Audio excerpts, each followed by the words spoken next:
Classic, hole 16 with Maria Fassi. We're going to put Maria through a situational play. There's someone on the green right now, so we're going to talk about the layup first, and then she's going to play a second ball, which I believe is the way you would play this hole, going for it. So talk us through the yardage, what you've got, the elevation change, and how you're going to approach this whole tournament week. So from here, it's roughly 255 to the front of the green. It plays about 15 down, so that makes it 240 to the front. And everything just slopes towards the green. Yep. So, I mean, even if you just hit something 220, you have a pretty good chance of just getting it on the green. So, it's red stakes on the left. There's, of course, water there. I mean, worst case scenario, you can always make par if we go left. You drop down there from the penalty area if But I needed. think it's a nice risk-reward situation. Of course, there's different circumstances. If leading by 3, there's no need to do that, you know, and the layup's always going to be the safe play, and you can walk away with a par and keep moving. But I'm an aggressive player, so I like to go for it as much as I can. As one of the longest players on the LPGA Tour, this hole plays into your strengths, right? Yeah, definitely. I mean, I'm hitting 3-wood easy, and I know it's going to get there, so. So 3-wood goes 240, no problem. Well, let's start with the layup. We talked about that at the blue leaderboard sign down there. Probably a 7-iron is what we calculated, and I loved your confidence that much that you didn't even have that yardage, because you are going for it. I'll get this 3-wood ready to go so it can see what's happening. All right. On a layup like this first, how precise are you with your targets? We've talked about landing areas and how it falls down, but what's your thought process, even on a layup? 3-shot lead, let's put you in that scenario. I mean, I think it's easy, since it's just a stock 7-iron, to kind of not be so careful with, again, my target, or not be so focused with it. So I try to be super specific. I mean, aiming at the blue board, but I'm looking at one of the letters or the lines, or like, I want to make it as small as I can so that my miss is also a little bit smaller. Love that. In that regard. And then when it comes to pre-shot routine, I've seen you stepped in here now to have a little loosener. What the thought process on swing thoughts and stuff? I guess if you're leading, it's autopilot in that part of the game. Okay. Yeah, and I'm not really even one to think much, even back here, and much less over the ball.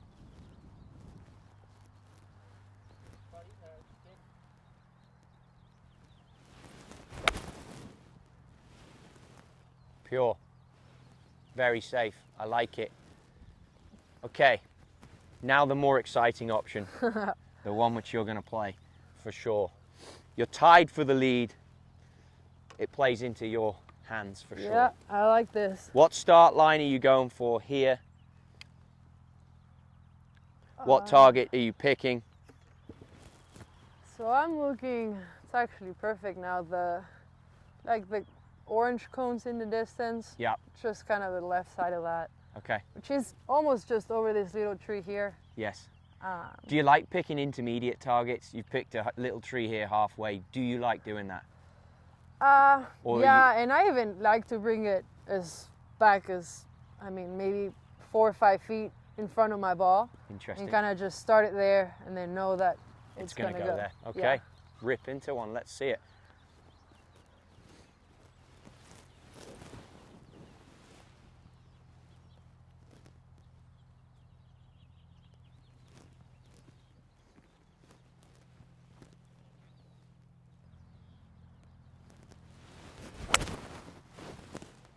Good. Catch that, or a little low in the face? A little low, but might kick left. I think it's going to be a great spot to bounce it Should down. be good. Yeah, good shot. Let's go down and check them out.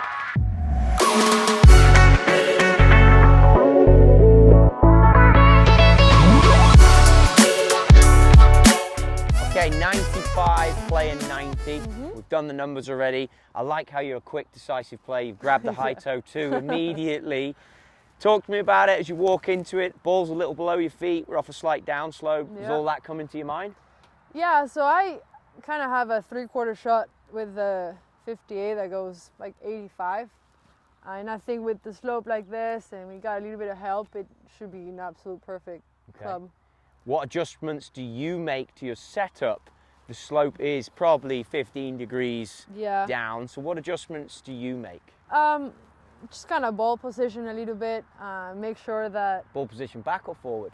I like to move it a little bit back, just so that I can get on top of it a little bit faster, quicker, and just make sure that I am moving with the slope and not trying to help it up or anything, and just trust that the club's gonna get it up in the air and put spin on it and all that. Fantastic. There's 2 tees back there. There was one further back from where we played, so this could be a realistic place for you come Sunday. So tell me one thing I would maybe bring in if I was caddying for you. I'd talk about on a shot like this, the green and the slopes, especially on the Poana as it gets late in the day. Are you thinking about the final run out of a shot like this, almost like a putt? Yeah, I mean, we would definitely talk about it. We would talk about where is the best putt to make, the best place to make a putt from. Yeah.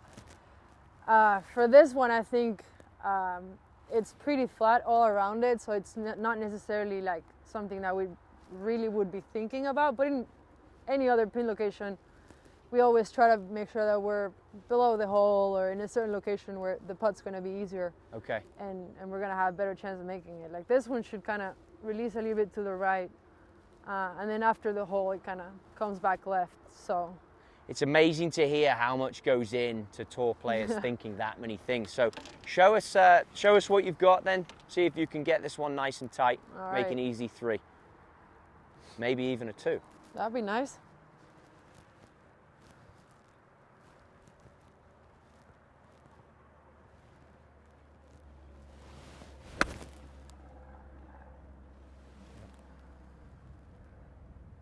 Good control. Good control. I thought it was a little shy, but I like it. Very good. Right, let's check out the next one. Okay, so this is where your 3-wood ended up. Well on, so you've made the yardage to hit the front of the green. Good. Obviously, if it was a back pin, this might be funky to a back pin. Certainly tucked to the right. To the right one, yeah. But I mean, it's pretty bread and butter now, fairly easy for you, right? You've gone ahead again, grabbed 58. You're very decisive around what you want to do around the green. I like that. I mean, I like that in all players. You view your short game as a strength of your game? I think I'm getting there. I'm definitely getting more comfortable around the greens. I definitely think the high toe helped me with that. I think we now have a lot more options and different shots that I can hit with the 58 degree with the high toe. I love these other 2, but I think I can hit flops, I can hit low spinners, I can just do anything with it. And as a club guy, I'm always looking at your clubs, and I can see that the sole of this, you've really worn away and changed the colour, so you can see that you've got a very versatile short game. Now, when it comes to this shot, what shot out of your arsenal are you thinking of playing? Where do you want to land it? Do you also, are you a spot chipper, meaning do you chip to a spot and let it run, or are you literally going to look at the whole shot as a whole? I kind of do a little bit of both, I guess. I want to see what the ball's going to do. So like I will walk up and kind of have an idea of the break and how firm it is and all that. And then after doing that, I will decide what my spot's going to be. And then I'm trying to land it in that one spot that I know if I do that and I had a good read, it should have a very good result in the end. So on this shot now, we spoke about the read. The read is your read in this. I mean, this is the lie we talked about it before is excellent. And, you know, you've been lucky with the lie. So you are thinking, okay, this is probably what, 2-3 feet outside left, let it drift down? And then just letting it, and I'm thinking landing this maybe 5 on and having it check a little bit and then just release nicely to the hole. This conversation we're having, would you want to have this with your caddy to paint a clear picture? Would you I do that always in a tournament? do. You do? Yeah. So you're a very I like verbal to player. just talk it out, and Mark would just be like, okay, yeah, I love it.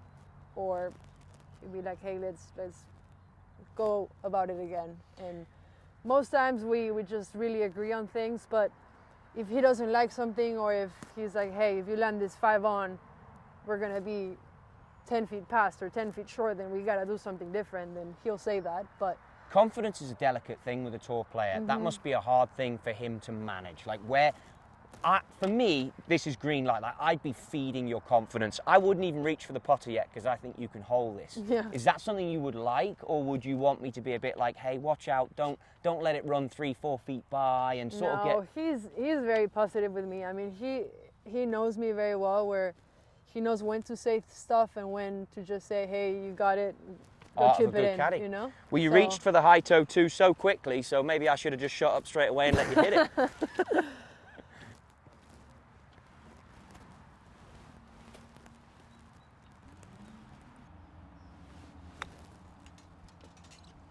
Good strike. That's a good shot. Gave it a chance.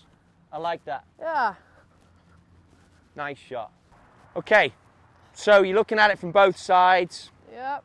We talked about a little late in the day. The grass changes here a little bit in SoCal, so it's going to take every break. Yep. I see some different colour in the grass there. Do you leave the flag in or out? Has that rule played anything into your putting? No, I love just to see the whole hole. I'm with you. Yeah. Let's get that thing out then. Kinda, Plenty of room, right? Yeah. And then what are you seeing on the putt itself? I think it's trying to move right a little bit. Not especially at the beginning here, but a little bit down maybe. Does the water come into your mind that everything runs off that way, or the fact maybe that the green runs off on the right side? Does that come into your mind? I mean, the hole is all sloping right to left. So that's left. already playing into your subconscious. So yeah, I'm definitely kind of seeing that. I just kind of going based off on this little slope that we have here. Yeah, I like it. It's downhill a little bit. A little bit down, yeah. Okay. I don't think you'll do a whole lot though. Let's see that putting method of yours and roll one in. Put some pressure on this second ball.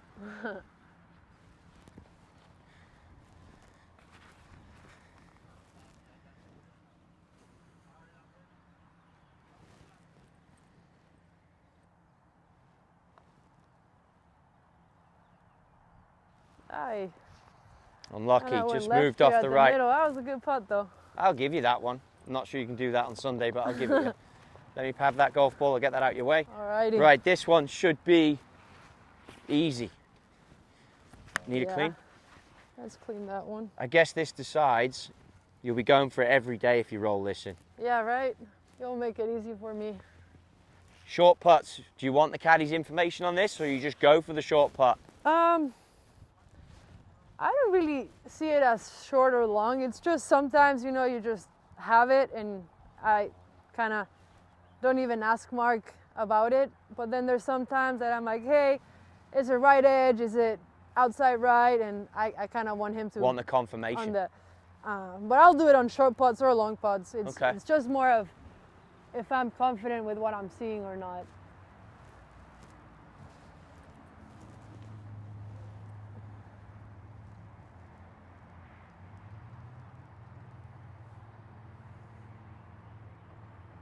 And I see that you're lining up the ball logo. It's not staying, but... That's imperative to you, that's vital, something you love to do? I like to do it inside 10 feet. Okay, just as another checkpoint. I don't know why I like the line with the TaylorMade more than the actual line, for whatever reason. But so when it goes end over end, you can see the TaylorMade going in. So you set off the pure roll and you see it. I like that. Yep.